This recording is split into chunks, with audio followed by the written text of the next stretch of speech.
Hello. Hello. Hello. How you doing? Hello. Oh, good crowd. Yeah. So usually what I do is I just tell you a little bit about the book and maybe do a very short reading from it, like 6-8 minutes, something like that, and then take questions. Is that okay, or do you want me to do something different? Or It's unacceptable. all right, Joe, you tell me what you want. I want exactly. It's your floor, Chief. What do you do? That would be perfect.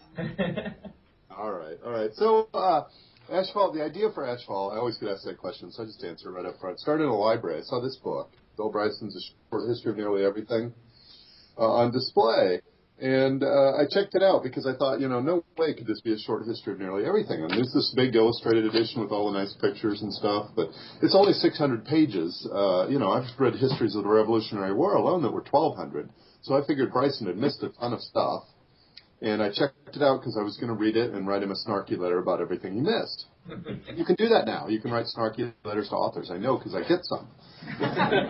So instead, of course, this is a geological history of the Earth. And in about the middle, there are 2 chapters on the Yellowstone supervolcano. And I thought, aha, there's it. I've always wanted to write about a natural disaster, but it always seemed like every natural disaster had been done.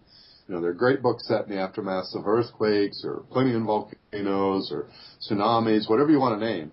But nobody had ever done a supervolcano book before. So I thought, aha, I will do that. And my next problem I faced was I knew I was going to write a YA novel because that's what I've always read. I started reading YA with Beck and Cormier and Bloom back when I was about 10 years old, and I just never quit. And I've worked in libraries and children's bookstores off and on ever since then. So it was sort of natural to keep reading it. And I knew I wanted to write a YA novel, but, this time 4 years ago, and even today, there was just a huge glut of apocalyptic and dystopian novels. It seemed like there were a lot of them. And so I asked myself, what would make my novel different? And I decided that I would try to write the most realistic novel I could. What really would happen really could happen when the Yellowstone supervolcano erupts again. So I decided my protagonist needed to be a martial artist. Of course, the problem was, I don't know, maybe you can tell, I'm not the most athletic guy in the world. I sit around, I type all day.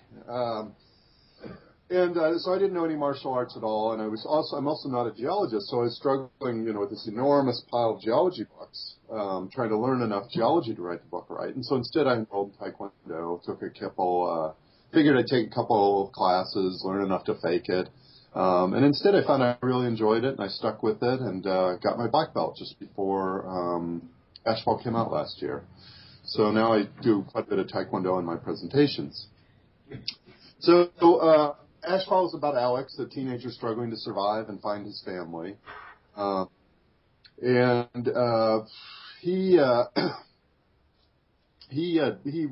week his mother decides that she wants the whole family to visit relatives in Warren, Illinois, just for the weekend.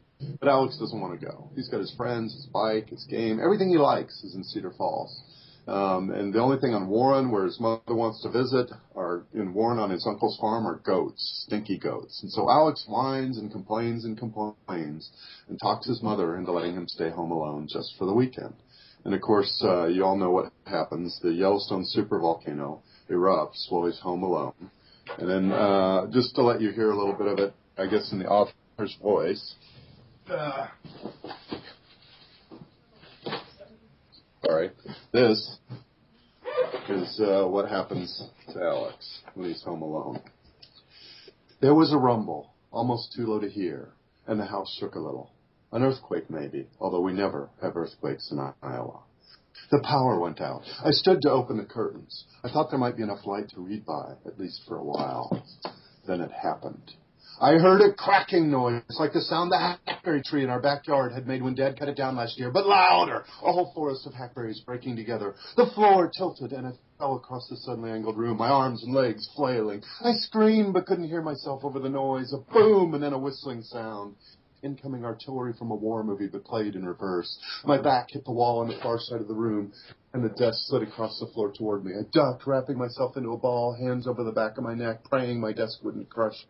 It rolled, painfully clipped my right shoulder, and came to rest above me, forming a small triangular space between the floor and the wall. I heard another crash. and everything shook violently for a second. I'd seen those stupid movies where the hero gets tossed around like a rag doll and springs up unhurt and ready to fight off the bad guys. If I were the star in one of those, I suppose I would have jumped up, thrown my desk aside, and leapt to battle whatever malevolent god had struck my house. I hate to disappoint, but I just lay there, curled in a ball, shaking in pure terror. It was too dark under the desk to see anything beyond my quivering knees, nor could I hear the noise of those few violent seconds that left my ears ringing loudly enough to drown out a marching band if one had been passing by. Plaster dust choked the air, and I fought back a sneeze. I lay in that triangular cave for a minute, maybe longer. My body mostly quit shaking, and the ringing in my ears began to fade.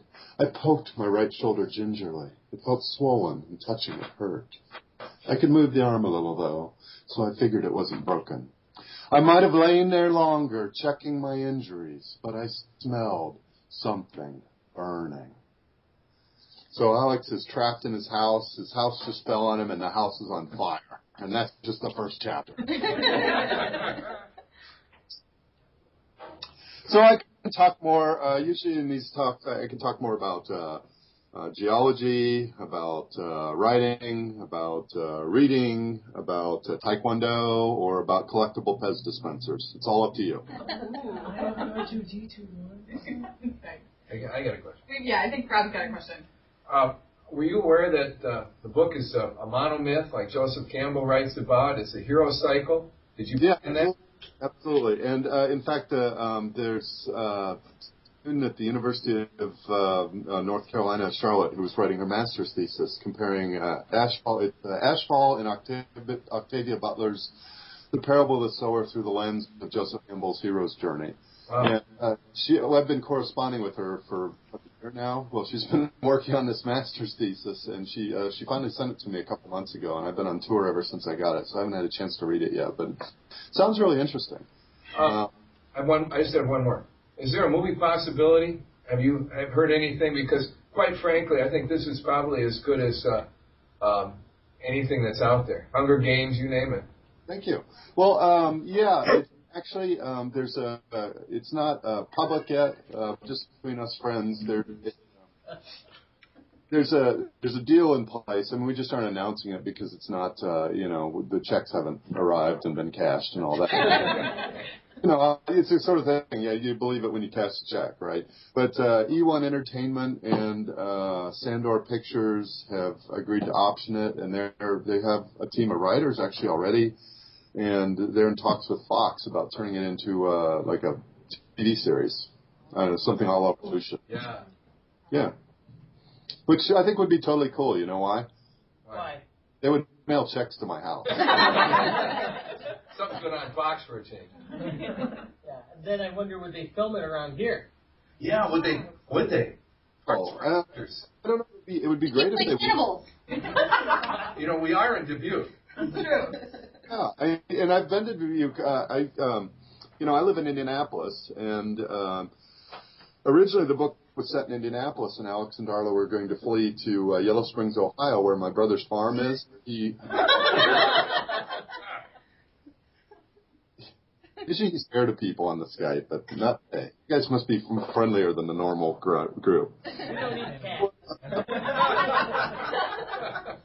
Turn off my computer. I'm going to be really mad. So sometimes he jumps on the computer switch. Yeah, it's very annoying. Anyway,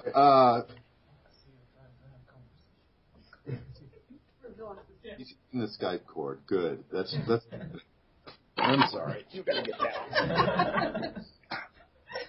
So anyway, originally it was set, and Alex and Darla were going to flee to Yellow Springs, Ohio, where my brother's farm is. My brother Paul and his wife Carolyn and their kids Max and Anna. See, I'm the writer ever. And they raise, wait for it, goats and ducks. And when I started researching the supervolcano, I realized it wouldn't be bad enough here. I used an old Ashfall distribution map. If you go out there pretty much anywhere in Iowa or anywhere west of you a little ways and dig a big hole or take a core sample, you'll find there's old layers of volcanic tuff, TUFF, which is compressed ash. Out here in Indiana, there aren't. here we'd just get a little light dusting of ash. And so we get a little light dusting of ash. I mean, everywhere it'd be a horrible disaster. Everywhere people would starve. But I didn't want to write a book about slow starvation. I wanted to write, a book that had excitement and collapsing houses and lightning storm, all those good things. And so I had to move the whole book west. Well, I got about 2/3 of the way through the first draft of the book and realized I just did not know enough about Iowa to write it correctly. I mean, I knew what I was doing. I wasn't even describing the roads correctly when the first draft. And so my wife and I put down extra food for the cats, and we took off, and we drove the whole route of Ashfall originally it was set in Waterloo, and I had to move it to Cedar Falls because I couldn't find Alex's house in Waterloo. But I couldn't find it.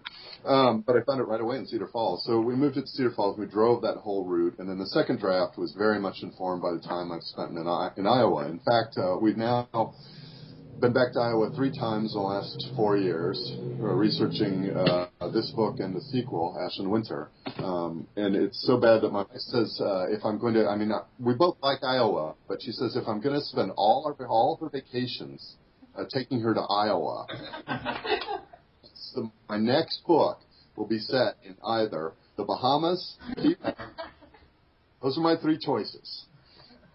In fact, when she was saying this to me, she was frustrated that I, used all our vacations in Iowa. She was saying this to me. We were driving somewhere near Oldwine, and took a left turn, and suddenly, right in front of me, there was the Key West Bar, and I said, "Honey, your wish is my command." Good bar, but cool. That's why books are set in Iowa, but I don't even remember if that was the question you asked. Sorry. Whether or not it would be filmed in yes. Filmed in Iowa. I don't know. That the thing is, authors get very little control over when things get turned into media property. Unless you're a huge name. I'm sure, I guess they're filming The Hosts by Stephanie Meyer now. She'll probably get quite a bit of control because she's a producer now and spending some of her own money on her movies. And but somebody who's new like me, they don't let me. I had one more. FEMA. When they had Katrina, I talked to some people in the Red Cross about FEMA. Mm-hmm. It was a lot like your government camp, believe it or not. It was very brutal. Yes. I get that even from students I talk a lot at junior highs and high schools since it's a young adult book. And I get that question a lot from students. How did you think up this horrible FEMA camp? And do you really think it would be that bad? And I tell them, look, I'm sorry, I'm the least creative writer ever. I didn't make up any of that stuff. All I was doing, really, all that FEMA camp is extrapolating from real things that happened during Hurricane Katrina, and you're dead on. I read tons and tons. I was very interested in that disaster and read tons and tons. And I studied natural disasters and the human reaction to natural disasters because I wanted to get it right in the book. And all that stuff. Shooting pets when they took people in, the cops did that in New Orleans. Putting people in cages, we did that. We built a huge bank of cages in front of the transit station, and put guys in there, 4 to a cage, in suffocating heat with no good place, no cots, no place to lie down, and not enough food, not a decent place to go to the bathroom, and we left them there for weeks. And even after they closed down that temporary prison, I guess, although it was chain link cages, literally 10 by 10 chain link cages, they sent a bunch of those guys to Parchman, and then Homeland Security forgot to tell Parchman who was there. So one great book, nonfiction book you can read if you'd like more information about how bad Katrina really was is Zaytoon by Dave Eggers.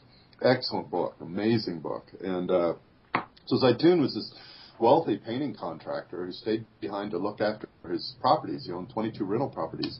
And they threw him in Parchman, didn't tell anyone where he was, didn't even tell the people at Parchman. His wife thinks he's dead. He stayed behind and got killed among the 1,800 some people who did in Katrina. And she's calling everywhere. And finally she decides to call Parchman just on the off chance that he's been incarcerated. And they tell him, no, got no Zaytoon here. Click. 6 months later, he convinces this Baptist minister to smuggle his wife's phone number out and call her and say, your husband is alive and in Parchman. And then, of course, these were wealthy people. Then they brought the wrath of the lawyers down on him and got him out in about 2 weeks. That's frightening. And he was never charged with anything, and he's an American citizen. And we held him 6 or 8 months, something like that. I forget exactly, and there were hundreds of people like that. So if you take FEMA or take our response to Katrina and just extrapolate it to a really big disaster. I mean, I know I'm not trying to minimize the 2,000 people who lost their lives in New Orleans, but I mean, come on, this was a Category 3 hurricane by the time it hit New Orleans. We knew about it 3 days ahead of time, and still 2,000 people died, and we are woefully unprepared for a disaster of the size I depict in Ashfall. If anything, I think I'm a little optimistic with the FEMA camp. We've got another question from Denise over here. I'll turn it over to her. So I guess the thing that I got most excited about when I was reading was this was really close to home for us because we're a university in Dubuque. I was born and raised in Dubuque. Mm-hmm. So was there a particular, and we've been joking about it, but is there a particular reason as to why the Dubuquers were cannibals, or did you just need a town of people that were cannibals? Well,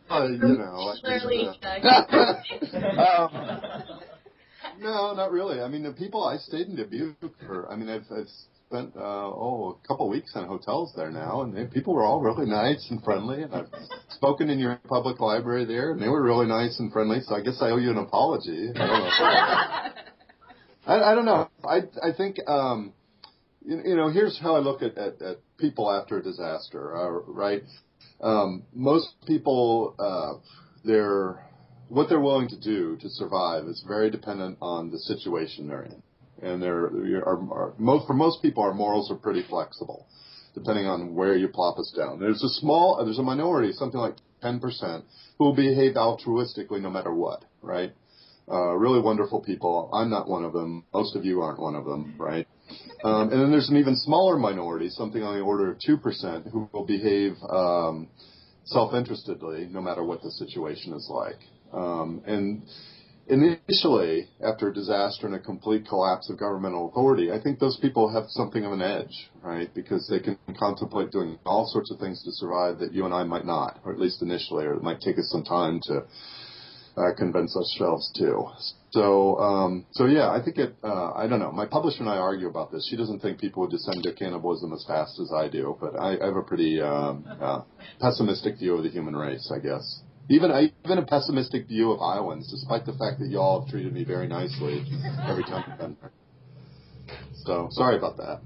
If it's any consolation, I'm in book 3, I'm probably going to send Alex and Darla to Chicago, and there will be nothing to compare to what's going on in Chicago. Hi, it's great to meet you. I grew up in Worthington.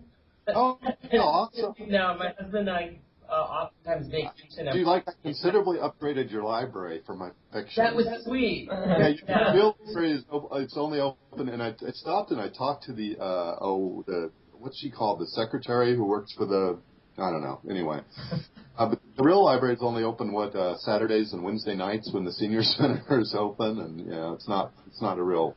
I don't know. I thought the town deserved a better fictional library. It is sweet. Yeah, we actually have property in Apple River too. So cool. So I'm really, really familiar with all the terrain, and I thought I had a really great time reading the book. I'm looking forward to reading the sequel. And my question for you is this, okay? I kept waiting for for our hero to have some kind of a spiritual crisis. And so far, it hasn't happened. I'm wondering if that's something, if that's a treat we get to look forward to, or if there's some reason why he seems to be not, sort of centered in his spirituality, but every time he has to conduct a funeral, which he does more than once, he does, go to prayer. And I'm just wondering if there's going to be some center of that. A spiritual crisis in him rejecting God or rejecting his spirituality, or what do you think it? What do you think it should? What do I think it should be? Yeah. I'm curious. Just surprised that he hasn't, questioned why or what. Yeah. That's a good point. And I don't know. Have you read the book 2, Ash and Winter, yet? Nope. Okay. Yeah, and there's probably a point there where he really should. I don't know. Maybe I just didn't think about it. I had a really ambivalent relationship with religion growing up, and still kind of do. Oh, be quiet. Sorry about that. I should have silenced that before. There we go. So, yeah, I had a really ambivalent relationship with religion growing up. My father's a Methodist minister. And, I kind of vacillated between, believing and agnosticism and atheism and rebelling against my parents' religion. And so, I think in a few places I write about, Alex isn't particularly committed and he's kind of ambivalent about it. But yeah, I could see how it would precipitate a bigger crisis than maybe I depict in the books. Yeah, that makes sense. It's good criticism. Thank you. Oh, my pleasure. Yeah. Speaking of, go ahead. Speaking of religion, do the people in the church towards the beginning of the book, do they all kill themselves, kind of like drinking the Kool-Aid type of thing? Well, I mean, once I've written a book and I pass it off to you, you're creating the other half of that reality, right? So I envision them dying of, dying of just waiting to be teleported up to heaven and not being teleported up to heaven and not getting adequately prepared and dying from that at some point. Not that they were all going to commit suicide or anything like that. But if you want to read it that way, that's perfectly legitimate. I mean, I think there are many, many different ways to read books. One of the most amazing things I ever read, Lois Lowry gave a speech once where she talked about this girl who wrote her about the Anastasia Krupnik books. They're for younger readers. But this girl wrote her and said, "Oh, thank you so much for the Anastasia Krupnik books. It really helped me figure out how I like the way Anastasia dealt with her little sister, and they really helped me figure out how to, deal with my little sister better."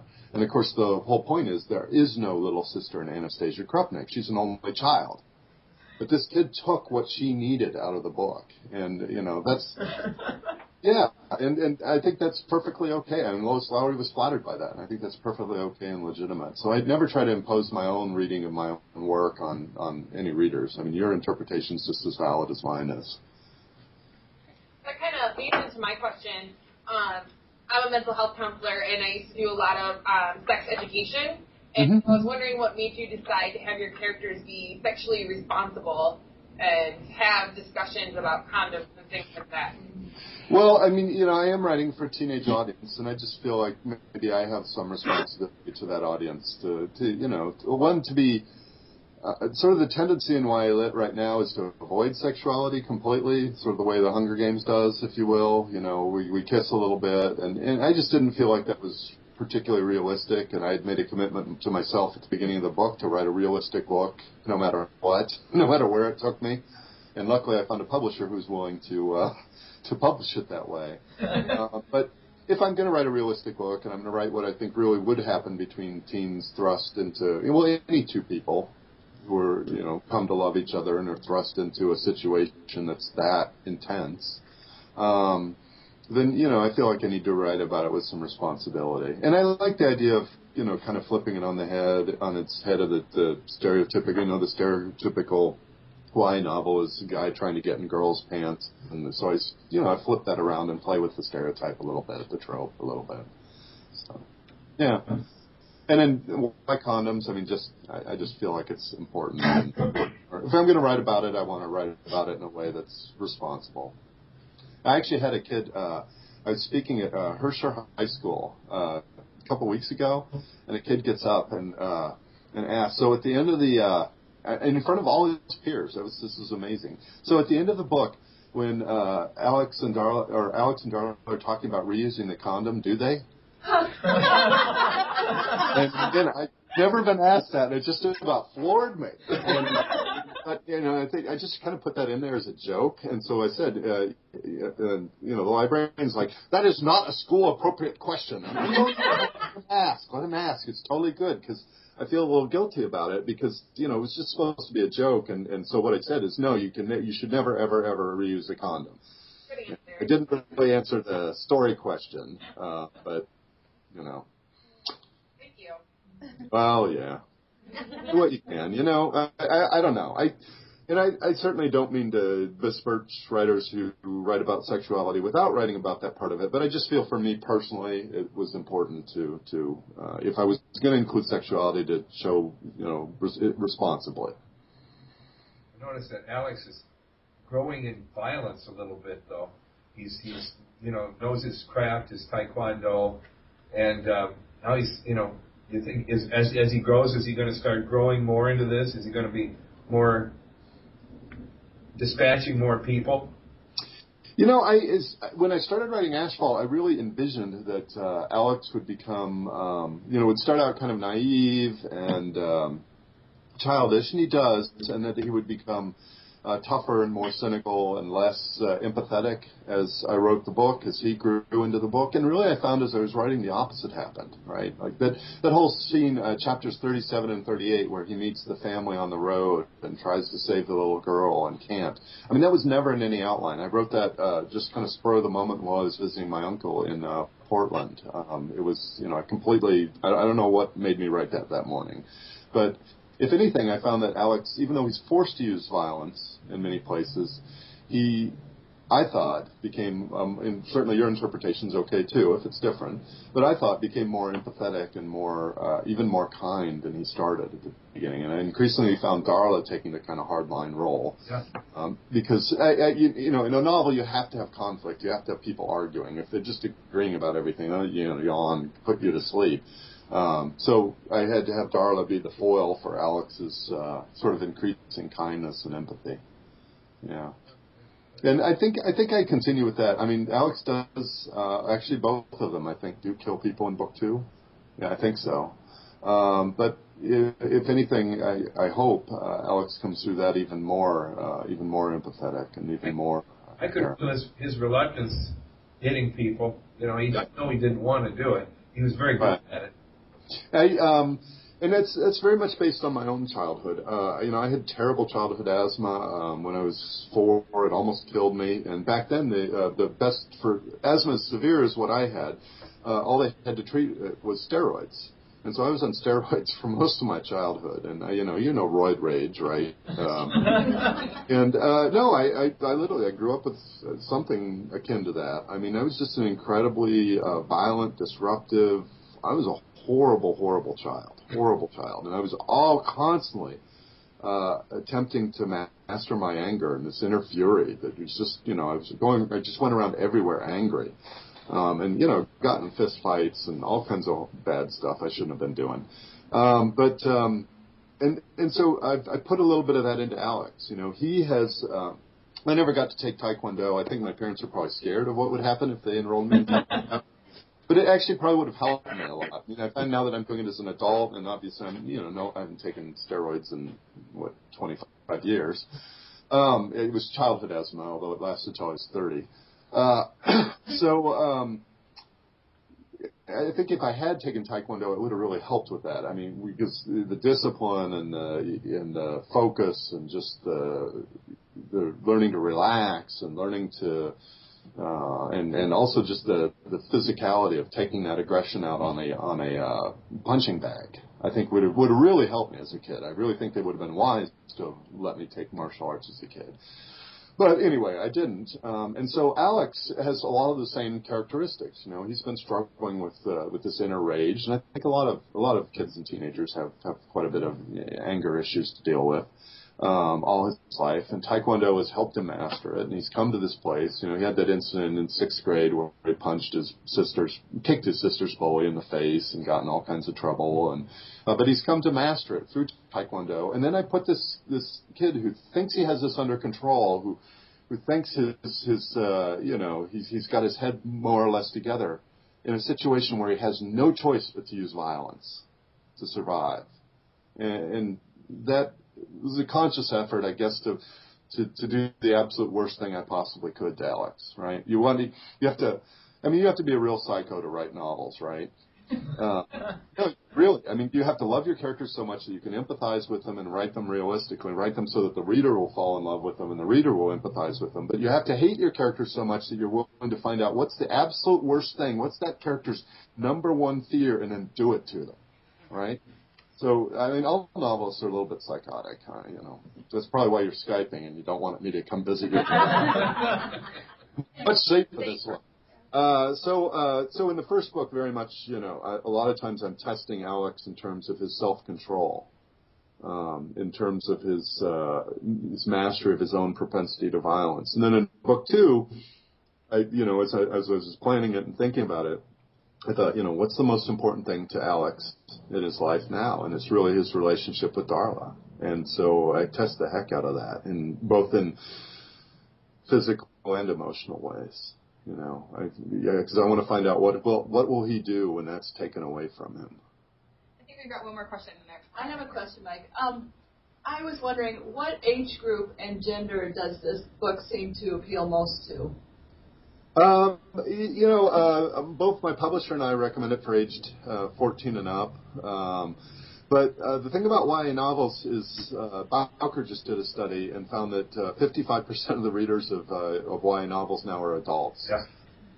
And that's probably true. It's about half and half, adults and teens, probably my readership. And it's probably about half and half male and female, too, which is way more male readership than the typical YA novel gets. I mean, sadly, reading drops off severely among boys after about age 12. The really good readers tend to move on, and I've got a whole sheaf of data on that. I mean, there's studies on it, and it's true all over the world. It's been true since at least 1970. It's certainly true now, so most YA novels are read by girls, by young women, and I've been really fortunate that a lot of guys will pick this up and read a little bit of it and get sucked in I've gotten these really gratifying letters. I presented at a real working class school in Staten Island back in March, and I got a letter from this mother saying it's the first book her 14-year-old had read in 4 years. This kid who asked the condom question in front of all of his peers, the librarian said, we've been trying to get that guy to read, I guess he was a senior, 17 or 18, I suppose. We've been trying to get that guy to read a book ever since he's been here. We think this is the first one he's read. Well, he's been in high school, you know. So I take a lot of pride in that, yeah. I'm trying to write a book sophisticated enough that hopefully even you guys, you know, adults and really sophisticated teenage readers, of which there are a lot, will really enjoy it, but also a book that's exciting enough that, you know, somebody who's not a real habitual reader might pick it up, read the first couple chapters, get sucked in, and power through the whole thing. And I feel very proud that that's proven to be true in some cases. Well, I think we might be out of questions. Did we go? Oh, I lied. Never mind. Carolyn's going. Yeah. I'm looking at your office behind you, and it looks a lot like my office. Yeah. Well, I'm sorry your office is a mess, ma'am.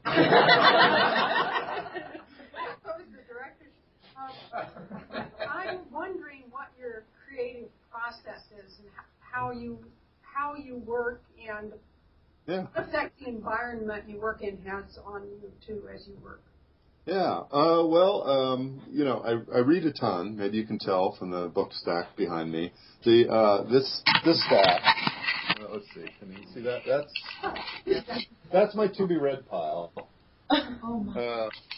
My references are back there, and some of my favorite YAs there, but most of the YAs in the guest room down the hall. Some blogger asked me how many books do I own, and I'm like, no way am I counting them all. So I counted bookcases instead. We have 29 bookcases like that in the house. So maybe that gives you a sense of how much my wife and I read. Typically I'm reading 3 or 4 books a week, about 150 to 175 books a year. And that's the first advice I give anyone who wants to be a writer. Read a lot. You know, my mind boggles when I'm at, you know, CBWI events or writing conferences, and somebody says, "Oh, I want to be a writer," and I ask them, "How much do you read?" "Well, I don't have time for that." You know, "No, I don't have time to write." You know, that's how I learn, right? You know, I didn't study one of the very first questions was about the monomyth and Joseph Campbell, and I didn't study that at any point. I've just read so much that I've absorbed it. because it's fundamental to our culture and to our being. So creative process. Usually I get up in the morning, I try to write 500 words. I will occasionally write here, but I find this room actually pretty distracting. So a lot of times I'll go into the guest room and sit where I can just look at a wall. And there's another bonus that the internet doesn't come in very well there. And I'll write 500 words, 2 pages. It's pretty easy. If I get my 500 words, then I give myself a little reward. And I find this helpful, and I always tell high school students this technique, whatever you want to do, whatever you want to be good at, break it down into little chunks and give yourself a reward after each chunk. I mean, we aren't that much different than Pavlov's dogs. You can train yourself to to do anything through what do they call it? Positive reinforcement. So my reward is usually a walk to the library. I'll walk down to the library. It's about 8 blocks from my house. It's a real nice, 15, 20-minute walk. I'll sit down in the library's very nice tables and try to write another 500 words. And if I get my second 500 words, then I get a very special reward. Anyone guess what it is? Coffee. No, I'm allowed to eat lunch. Like my lunch. So if it gets to 1 or 2 and I haven't gotten my my first 1,000 words, then I am strongly motivated to finish. And then I'll just keep doing that. Just keep doing chunks of 500 words at a time. Sometimes I'll settle for 1,000, and I'll when I have a lot of email or Skype visits or whatever I have to do otherwise. And then some days I'll just keep doing 500 word chunks until it's 8 o'clock at night. Do you notice any difference in the work that you produce at home as compared to the work you produce at other locations? Yeah, I really wondered about that, but no, I really don't. Well, sometimes after, if anything, after a walk, sometimes my work is a little better. I really find that walking or bike riding or any kind of exercise is very stimulating mentally too. And if I'm stuck, that's what I do. I'll go for a walk or go for a bike ride. And I think something about the solitude and the quiet and the physical activity is just really good for coming up with ideas or through problems or breaks. But my number one technique whenever I'm stuck is just have somebody start shooting at Alex. That helps a lot too. Who was your favorite author growing up? Who had the most impact on you? The most impact on me probably Judy Blume. Really? Everything she wrote. I picked up Forever when I was like 10 years old. My mother was a librarian, so she brought the ALA banned books list home as recommended reading. I read a whole bunch of Judy Blume. I'd read almost everything, so I picked up Forever when I was like 10 years old, and it's one of the first YA novels that had explicit sex in it. And so I'm reading this novel, and I get to all these gross parts with girl stuff, and I skipped them. And then later, when I was about 14, I picked that book up again, and I read the gross parts over and over and over and over. That's also the story I tell when people ask about censorship. I just think it makes no sense at all because kids are so good at understanding what they're ready for and what they aren't. I mean, I was in Zionsville High School yesterday, and there's some. They have a book club, kind of like yours, except a little younger, and they're all there. And there's some girl who just was a freshman and just really found Ashfall incredibly disturbing. And I'm like, no, don't finish it. Put it aside. It's okay. I think half the time we just have to give a message as a kid. Kids that it's okay to abandon books. You know what you're ready for and what meets your needs better than anyone else does, better than your parents do. So read the first couple chapters. If it doesn't speak to you, put it aside. Go to something else. I think we got one more question, and then we might have you help us give away. We've got 2 copies of Ash and Winter to give away. So one more question, and then do that.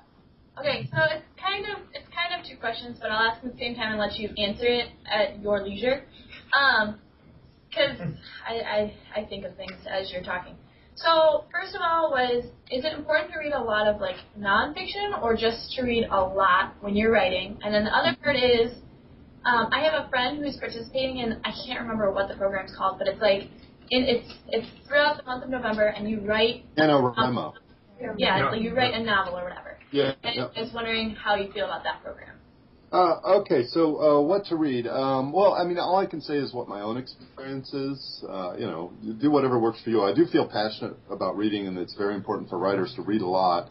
And what I do is I read about half of what I read, 40 to 50%, is in my own category, YA novels. And then outside of that, so I read deeply in my own, the category I'm writing for.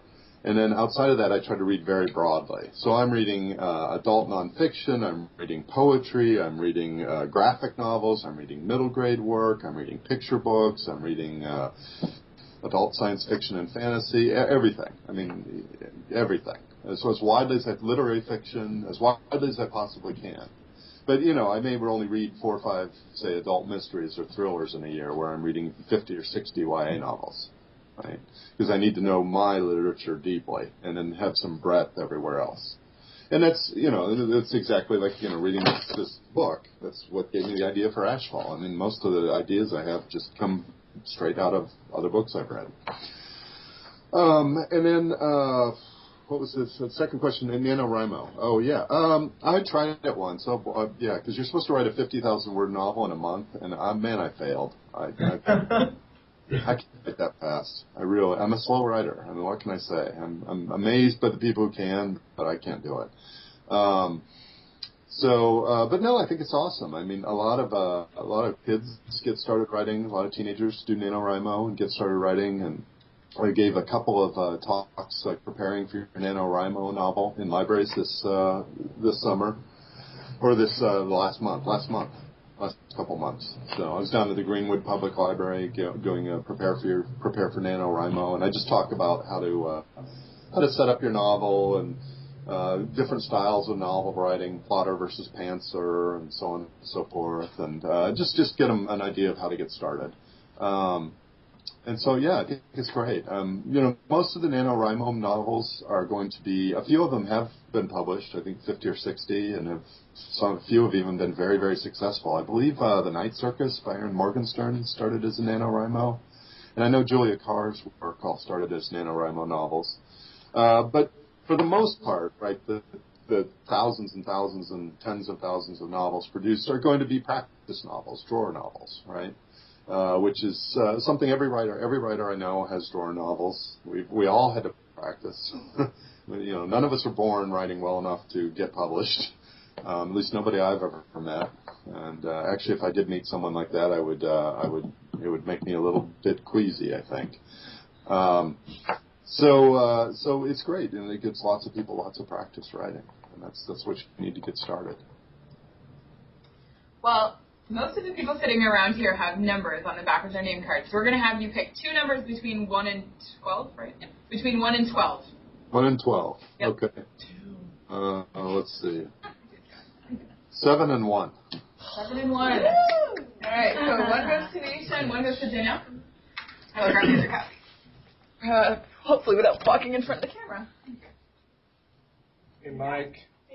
I'm off this is Nate. I'm off camera. I would like to also compliment you on your Cedar Falls geography. I lived there for 8 years while I went to UNI, and I followed you right up until you were leaving, until you took the story out of the Cedar Falls, Waterloo area. I knew exactly where that pita pit was. Yeah. I cheated a couple areas. Like, there's no Taekwondo dojang where I put Alex's, but I just figured, It's a strip mall. It could have been, yeah. It's a strip mall. It could have been. Yeah, I didn't want to make his dojang all the way over, and the only one really anywhere near there is all the way over in Waterloo, and yeah, it just didn't work out real well because I wanted him to be able to walk there fairly easily or bike. And and then everything in the book is as real as I could make it. There really is a Thornton's at the corner of Highway 13 and 20, the collapsed gas station that he shelters in overnight, and where he meets a family, and the 2 big churches, and the hill down to Bellevue, and the lock and dam number 12. I almost got arrested there. No, really. When I was there, it was like there was nobody there, and I had no idea how they were going to get across the Mississippi, and I'm like, oh, this is perfect, because this is just so interesting. Because I thought for a while I'd have to send them to Dubuque or all the way down to Savannah, and I thought, oh, this is much better than a bridge, because it's interesting. And I wanted to get close and see how the locks worked, and it seemed like there was nobody there. But as soon as you start climbing the fence, people come running. It's amazing. Yeah. Well, I don't know if you have any other questions, but I know or comment. Okay, go for it. I just wanted to thank you for making Alex's kindness not a weakness. Thank you. Oh yeah. Because I really don't believe that empathy is a weakness. I think you can be stronger. I hope that some readers take away from it that you can both be a tough guy and be respectful to women and be something of a feminist, if you will. So that's the way I look at Alex anyway. So and Alex and Darla's relationship is very much based on the relationship I have with my wife. Margaret is just as tough, just as determined, just as loyal, just as willing to correct me pointedly when I go astray. And Darla is with Alex. The only problem is Margaret doesn't know how to fix our cars. Fix our cars like Darla, but other than that, they're pretty similar, and that's why I dedicated the first book to Darla or to Margaret. Yeah, so. I don't know if you have any other comments, but I know I want to thank you for doing this. We really appreciate it. This has been a lot of fun, and it really gave us great insight into the book. And it's fun to discuss the book, but I feel like we always end up with questions like, I wonder what they did that, why they did that, or why did this happen. So. Yeah. Well, and then let me make sure I leave you with the idea that whatever interpretation or whatever your answer is to those kind of questions, that's a good answer. I mean, I don't believe I'm carrying tablets down from some mountain that you should, graven in stone or anything. I mean, I create half the story, and then you create the other half, and that's why reading is so wonderful. They do these fMRI studies now, where they can look at activity in the brain down to the level of a few million neurons instead of the big gross pictures we used to have. And there's a study been done with people reading, and their brains just light up, especially the visual cortex, because you're creating that scenario, you're imagining that seeing while you're reading. And then they do the same study with people watching TV, and it's difficult to tell whether the subject is awake or asleep. That's how dead your brain is when you're watching TV. So, yeah, because it's all being fed to you. It's all, and that's the miracle of reading. So I never want to take away the part of the story that you create as a reader, and I always want you to feel like that's valid. And I try, I'll answer questions, but I try not to answer them in a way that's limiting. Yeah. Thank you so much.